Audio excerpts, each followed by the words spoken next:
Hello. Come on in the room. Come on in the room. Hello to all of my Facebook saints, my Sunday school dropouts, and my YouTube saints. I hope you've had a wonderful and fabulous weekend, and I can't wait to talk to you. So come on in the room so that we can have some fun. Happy Father's Day to every father. Also, if this is your first time joining us, welcome. Make sure to let us know that you are new and where you're from, and we'll make sure to show you some love. But I'm so glad that you're here, and you know the rule. The minute you get here, you have to let me know that you're in the room so that we can go ahead and get started. And as you see, I've got a special guest today. Let's see here. Hi, Marianne. I hope all is well with you in New Jersey. Hey, everybody. Have you had a good Father's Day weekend? What did you guys do for Father's Day? This week, I actually was with my daddy all week for Father's Day. And then I got an opportunity to spend I've been Father's Day in it for a while now. Last weekend, we celebrated Father's Day with my husband. Then I celebrated all week with my daddy. And today I had a chance to be with my father-in-law. So I hope you guys have had a wonderful Father's Day as well. And Daddy, if you'll look, a lot of people are saying Happy Father's Day to you. Let's see here. Miss Sharon says Happy Father's Day to your daddy. Let's see here. And Mary says, Happy Father's Day, Pastor Paul. Okay. And we got a lot of Marys on here. Mary says, another Mary says, Happy Father's Day to your dad, too, from Wisconsin. Okay, Judy went fishing. Well, Judy, guess what? If you went fishing, I hope you caught something. I got some meal and some hot sauce. We can be friends. If you got anything. Let's see here. Okay. Wait, let me back up. Mary Beth says Father's Day, went to the cemetery. Well, and I understand that I don't know what that feels like, but I know that you, and my prayer for you is that you have lots of memories to hold on to with your father.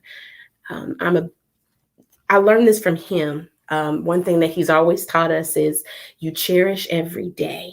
Every day, you live every day to the fullest and you love as hard as you can because you never know when your last day is. So Mary Beth, I do hope that you had wonderful memories to hold on to today. Let's see here. Robin says, girl, I know that must have gotten your sense of humor from your father. Yes.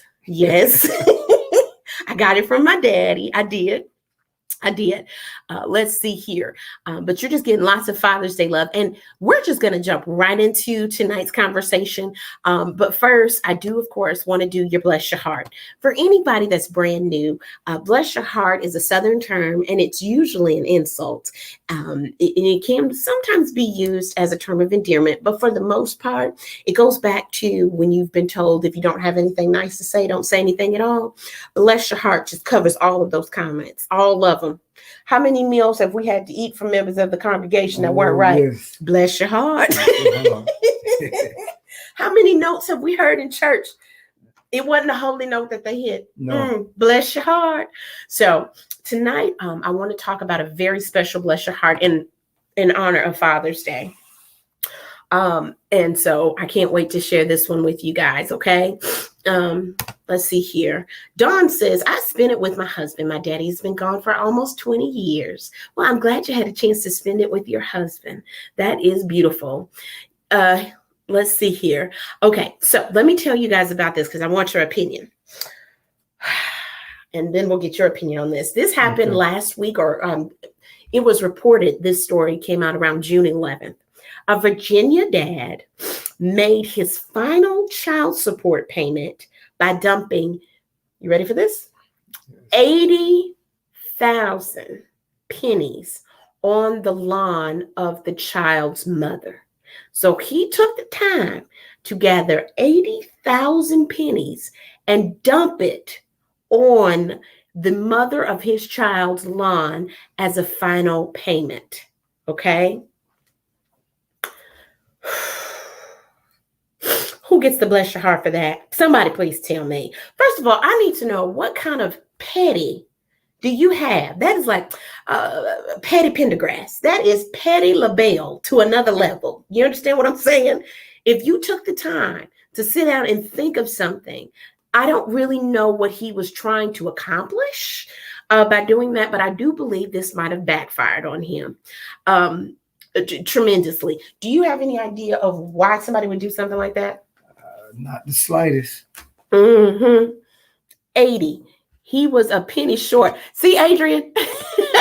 Adrian said, and then Miss Christine said, no wonder there's a penny shortage. Adrian said he was a penny short. Okay. To just think, do you understand the level of hate you have to have in your heart or anger, how hardened you have to be that you've decided you're going to do something that mean? Yeah. Like, what was he trying to, what do you guys think he was trying to prove? Or what do you think, what did he think they were going to do? Okay. Let's see here. Miss Mary says, that's not a bless your heart. That's a I'ma slap some sense into your fool head moment. Agreed. But then you would be the bless your heart because we'd have to be using those pennies to bail you out of jail.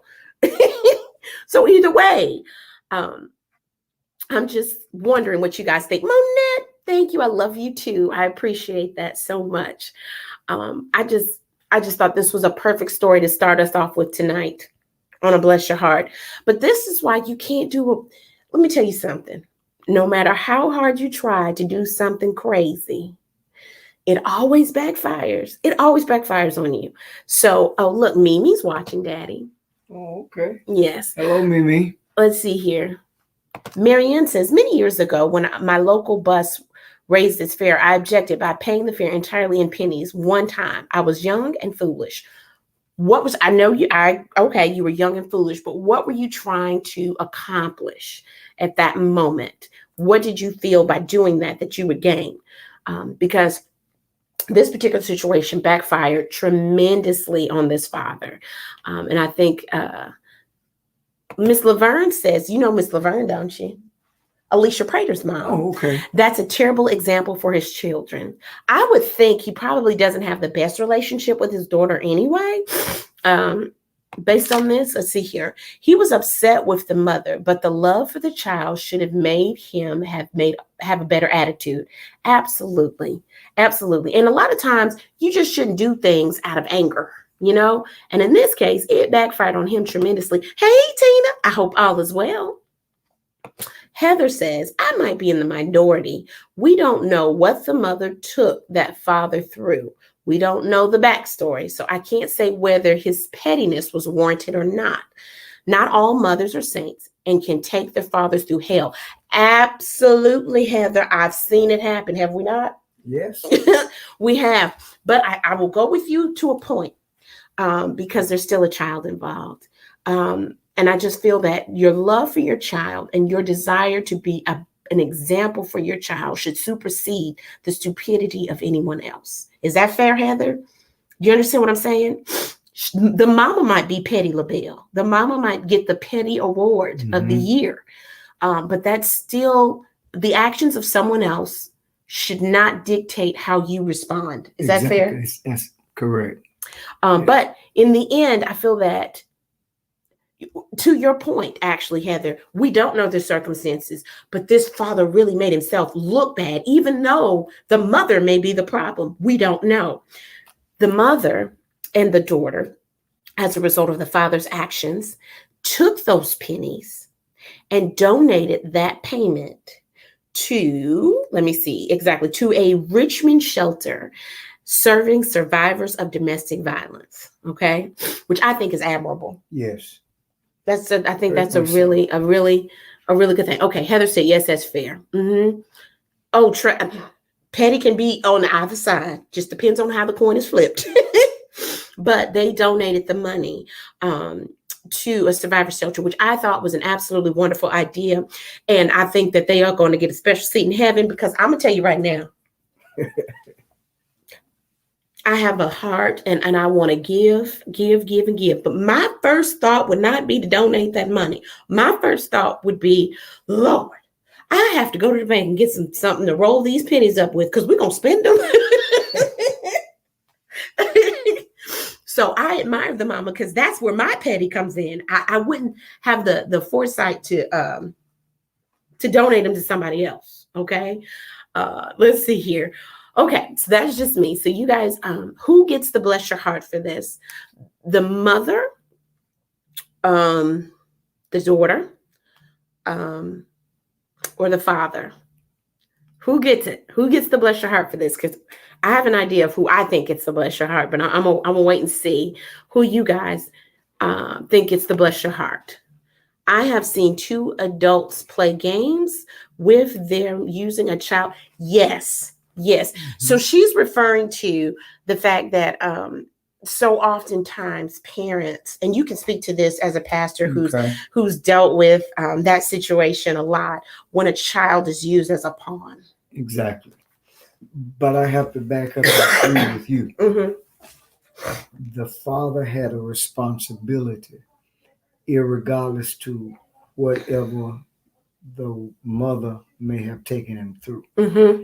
He should not allow her actions to dictate his response. Right, and vice versa. Yeah. Mm-hmm. Let's see here. Oh, okay. So someone says the mother. Who said, "Do you have allergies or a cold?" Absolutely. We were in Florida for a week, and I could breathe, and then came back to the good old South, North Georgia, Chattanooga, and guess who? Guess who was the greeting committee upon us getting home? Pollen, okay? Pollen. Mother Nature sent pollen down as the greeting committee, and I haven't been able to breathe since we got back home. So everybody's saying amen, Pastor. Okay. Amen, Pastor. So, and I also see a lot of people are saying the mom, the mother should get it. And some people are saying the daughter should get it. Okay, should get the bless your heart. I'm going to tell you who I think gets the bless your heart. Oh, wait a minute. Debbie says, in my opinion, regardless, he should have shown more respect for his daughter, regardless of how he felt towards the mother. Mother. Correct. We agree. Yes. We agree. This Mary says, Mama for teaching her child how to raise and be a better person. So the mama gets your bless the heart. I'm gonna tell you, my opinion. I think the bank should get the bless your heart for having to deal with all them pennies. That's just me. That's just me. Hey, your daughter's on here too, Daddy. Okay. Mel says that. Okay, Adrian's with me. Adrian's, the bank should get it. Fair. That's what we think. That's what we think. Ooh, that's a lot of pennies to count. It's just a lot. Okay. So tonight, since I have my daddy here with me, I wanted to just kind of jump right into our conversation for Father's Day. If there's any questions, and every now and then I get daddy to come on. But if there's any questions that you guys have, anything you want to ask him, just put it in the comments. I'll start us off with the first question, but just put him out there because as he's talking, I'll be looking here. And he's pretty open. So if you have a question about a personal situation and you want to put it out there, or anything about just, him or raising us, feel free to ask. One thing I tell people all the time, which unless you are a preacher's kid, you won't understand this. I am so blessed and so thankful that I was raised by my father, not my pastor. A lot of times I've talked to preachers' kids and their life story was used as an example on Sunday morning. They what they did or didn't do, they were put on a pedestal, and they were used as the example for every child. And that was never us. Now, granted, you could have used me as an example. You didn't have to agree. You didn't have to agree. C's bald. That's because of me. No hair. That's my fault. I was his wildest child out of all four. But he never, ever used me as a example or belittled us in any way. And we were allowed to make our mistakes and errors, and we didn't have to hear about it or feel that we had fallen off of some superficial pedestal. So if you have any questions, trust me, we've given him a lot of experience with this type of thing. So feel free to put it out there and I will definitely ask him. But just to get us started, the first question that I'm going to ask is, let's see here. Do you think it is harder raising kids today than it was when you were raising us? Do you think there's a difference? Yes. I think that today kids are exposed to a lot. I think the structure within the family has been broken down. Things that surround kids now, I didn't experience. Okay. Now, that doesn't necessarily mean that it makes it right, but we have yielded to a lot of what's going on today versus things and how we were raised. Got you. Okay. Mm-hmm. So, yes. Okay, that's fair. Let's see here. Oh, Kelly's got a deep question for you. Kelly says, how do you hear from God? I hear from God through his word and through my praying constantly about issues and things. And there are moments personally that God speaks to me by shutting doors.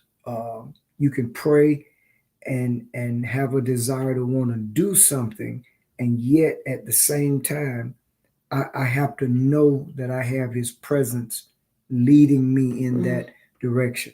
So through his word, and when I say that now, I think it's important that you understand there are times that God will lead you to a passage of scripture, and you may have to pray for the interpretation or the understanding of that word.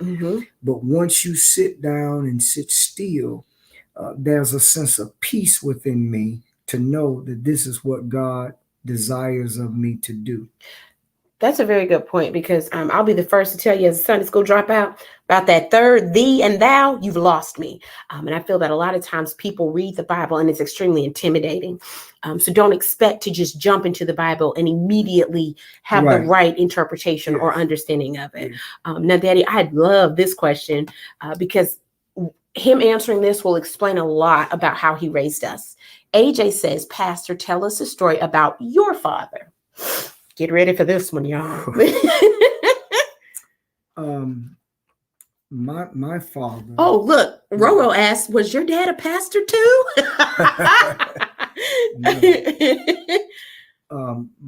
My father was a high school teacher, and I wasn't brought up in the environment where the line of communication was where it should have been. So all of my childhood throughout elementary, from little bitty boy on up to high school, and even up to the point of death, my father was an alcoholic. And the way I got my blessing was when God instructed me to not disrespect him. And that was a very hard thing to do, to go against a man that you knew was killing himself. And that's literally as how my relationship with God strengthened and got to a point where before I even accepted my call to preach, that my prayer life as a child had developed. I wasn't perfect, but I knew that I had to go before God and talk to him about my father's condition. And even to this day, I give him blessings, because out of all of the negative things that he did, I was able to find that which was positive. And what I mean by saying that is that the wrong I saw gave me the encouragement to not do that. Can you give him an example of that? And Kelly Joe, I see your question. We're going to do yours next. Well, like what are some things that you're comfortable sharing about practical? Well, practical things. My father had a very foul mouth, and I chose not to go that route. But at the same time, it was giving me strength to cross the hurdle, to respect him and still honor him as father, no matter what he did, how he said what he said. To my brother and I still had to maintain what I knew the Lord wanted me to do. And I did that at a very early age. Mm-hmm. Very, very See, early this is age. proof that the Lord talks to some people differently than others. Because if this man, who I love with every fiber of my being, but if I ever heard him say, or be very, if I grew up with a disrespectful father, and the Lord said, respect him. Whoo, I may have to let that roll to voicemail. I might be like, huh? Jesus, you said what? Huh? So I just think, that's part of the reason why I love my dad, because he does such a wonderful job. And I mean, he kind of gave y'all some, but from what I've always been told, I knew my grandfather, but honestly, by the time I came along and my siblings, he had dried out. And so he had lost that spark or that negative streak. It wasn't as strong, and he adored his grandkids. And so I didn't see all of that. But this man went through it. And he still respects his father. And so I think he will be blessed for that. But let me see here. Kelly Joe had a question. Then I'm going to scoot down some. Okay. How do you deal when your prayers seem to go unanswered? Yeah. You accept God's will and let your will go. And also keep in mind that we have to, I think sometimes as Christians, we want to time God as to when we think God should answer. And sometimes I think God doesn't answer because we think that what we are requesting has to be answered. And we never allow our suggestions or our thoughts to be put over here and say, God, whatever your will is, let that be done. And so I think you got to really back off sometimes and say, okay, if this is what you're going to do by delaying it, why are you delaying it? Is it because it's not a part of your will, or is it that we're impatient?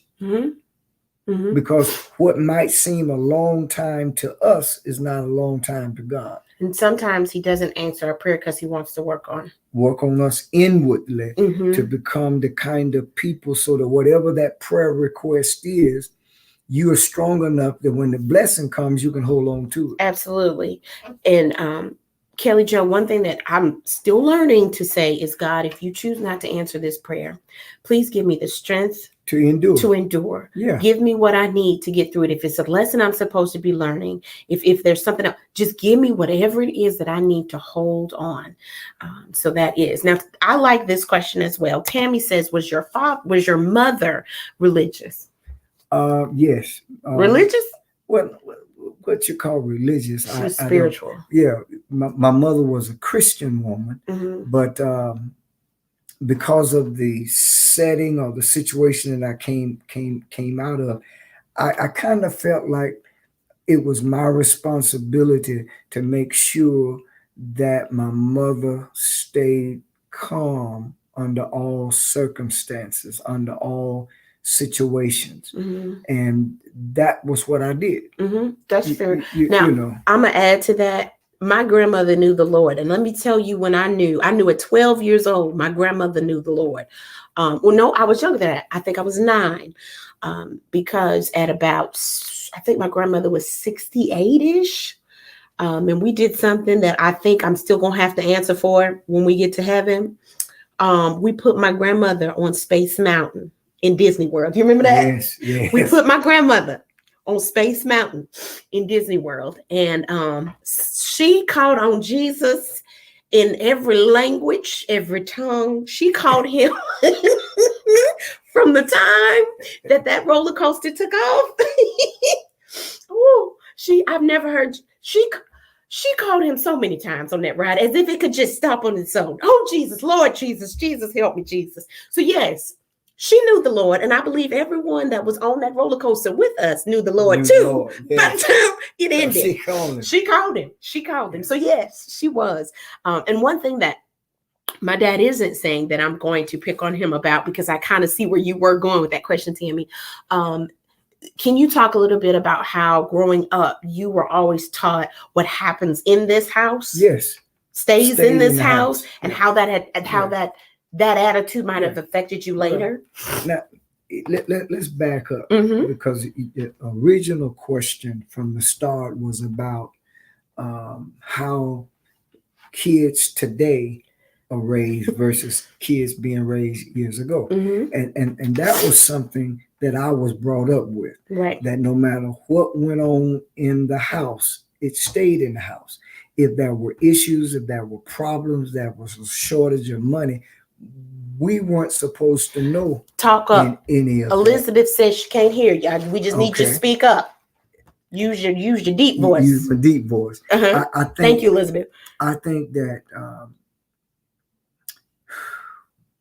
you made me lose my thought. Sorry, they want to hear your thought. That's why I had to speak on it. About the Kids today versus back then, and you were raised in a house where you weren't. Yes. Mhm. Now the only problem with that situation is I got older, I didn't know how to open up. I did not know how to share my inner feelings, because it's first grade. I was told, you know, what your dad was drunk last night. Don't. And the kids loved him. Excellent teacher.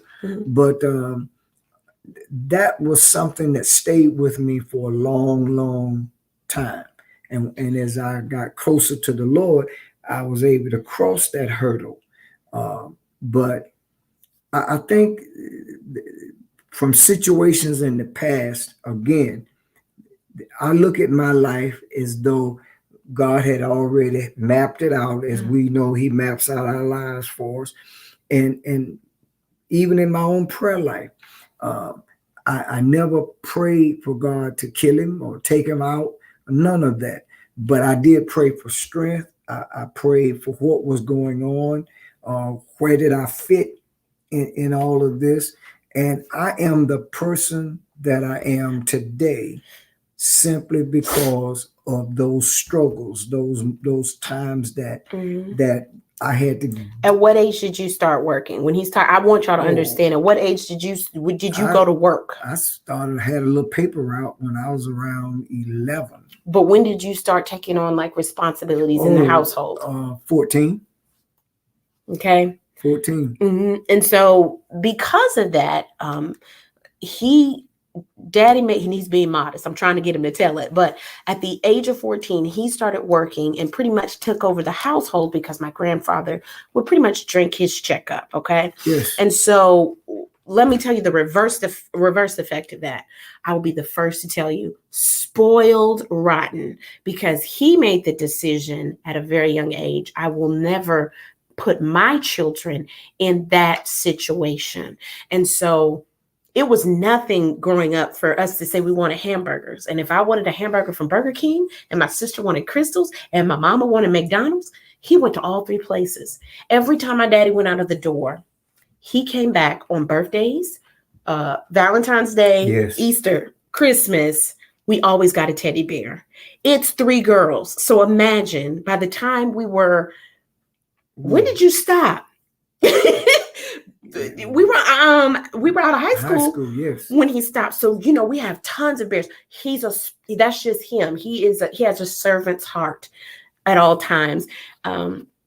Adrian says, I'm over here listening and crying. Oh Lord, I can't be an usher through the social media. Do I need to get you some tissue and a fan? I'm just teasing. She says your message is so powerful. Miss Betty says, Brandolyn, you are so blessed to still have your father with you. Absolutely. I agree with you 100%. I do. And I cherish my daddy. I love him dearly. So I agree with you. Cherish the time you have with him. Absolutely. I get on his nerve as much as I possibly can. Amen. Y'all see this? Do y'all see what this? Do you see what I have to deal with at all times? Let me ask you this. And This might be our last question, but let me back up. Oh, Robin, I love your last name, Robin Loving. Oh my goodness, your father and I have a lot in common as far as upbringing. I know that I am the person I am today as a result of my struggles and those that the Lord put in my life to show me his love and mercies. Absolutely. Yes. And that's the thing I love about my daddy. You got to be real. You don't go through anything for nothing. Okay. I think all the struggles you go through are meant to help somebody else, And let me say this to you, Robin.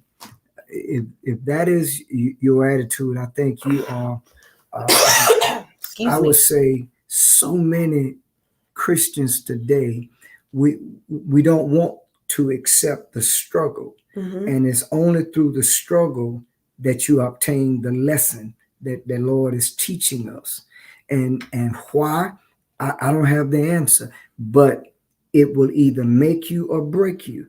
And if it makes you, you become a better person, a stronger person, and your witness for him is far richer, because who wants to listen to somebody who has not been through the storm? You can't really tell me much if you haven't been through the storm. But if you've been through the storm, we can talk. We can sit down and communicate. And to me, that's that missing element in the body of Christ today, because so many people are fake and phony and not real. And you have to be kind of careful when you open up and become real, because of the attitude and images that people place on each other. And the bottom line for me is you got to accept whatever plan that God has for your life. Absolutely. Oh, this is a good one. Miss Laverne said, did you talk to your parents about sparing the rod and spoiling the child? Okay, now let me back up and say this, okay? Each one of us are very different when it comes to the 4 siblings. Myself, I have 2 sisters, and then my brother. For me, my daddy never had to raise his hand at me, or any of us, really. No. I don't think. But he would talk us to death.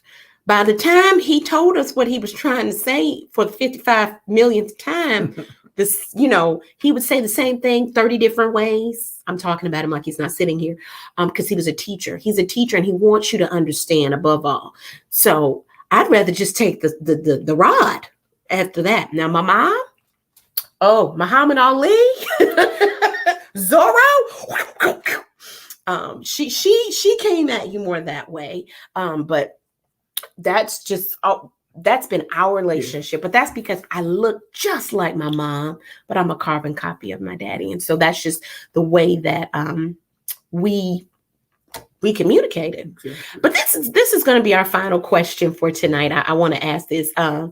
Let's see here. Oh, wait a minute. Before we get to the final question, my dad drank as well, and I wasn't close to my dad, even though he was always there in the home. But I would pray to God at a young age. I got to know about God through my friends and their parents, not so much mine. Okay. And it doesn't matter the avenue. You got there. You got there. This is my one question that I think we're going to end with for tonight. Do you feel that you are different in regards to how you were with us versus how you are as a grandparent? Yes and no. Where's the no? The no is that there is a difference in being a grandparent and being a parent. Before I would cross certain boundaries, I would make sure that you understood that I saw a situation or an issue, and would share that with you. But I would not try to take on the role of the parent. There's a different spot in my heart for my grandkids. I believe it's a bigger spot. You try to discipline. You were raised under a certain level of discipline. And so you try to discipline, and you know what happens? Oh, come here, baby. Come here. This one. Just loving on them like it's all your fault. You the big bad wolf. I'm telling you, all you grandparents, y'all change. You change completely when it comes to the grandchildren. Oh, look.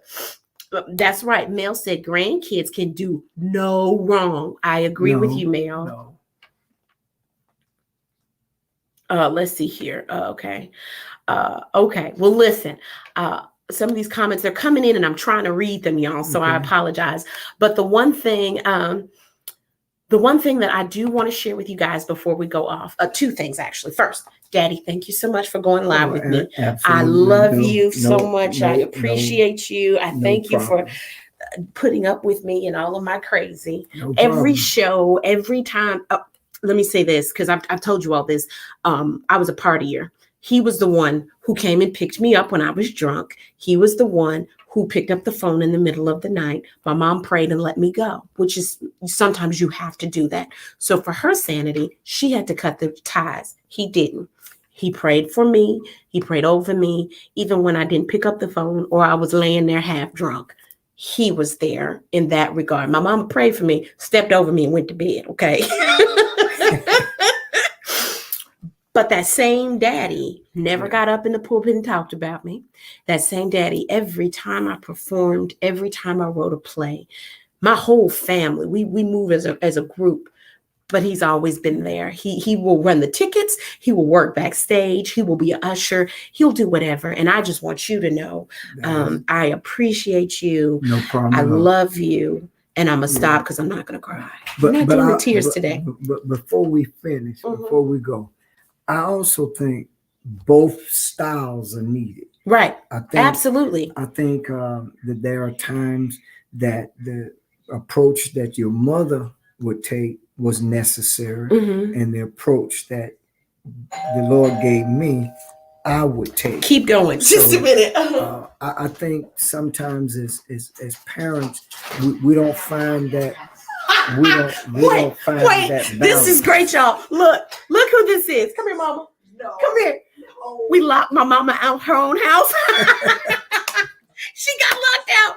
Well, listen, I am going to get off of here now, but I do want to tell you all this. I am so excited because on this coming Wednesday, YouTube and Facebook, you are going to be with us. We're going to do the first episode of Get Your Shine On, and we're going to watch it together. So I'll be in the comments right here at 9 p.m. Eastern, or excuse me, Eastern. I will be in the comments, so make your comments, and I'll be commenting along. The first interview is with one of my dear friends. Her name is Dr. Kim Wingate, and she has a wonderful testimony to tell. So make sure that you join us. And you're here. Gina says, nice meeting you, Dad. Nice meeting all of you all. Okay. So y'all know what I'm going to say. I will see you on Wednesday, but go ahead. Go ahead and say it. Downtown Chattanooga. Thank you. Oh, hello from downtown Chat. Hello from Waikiki. Oh, can you scoot over and just let me be with you? Well, listen, that's right, Miss Betty. Get your shine on. And I will be right here on Wednesday for the very first episode of Get Your Shine On. Love you guys. Have a wonderful evening. And I'll see you on Wednesday. Get your shine on.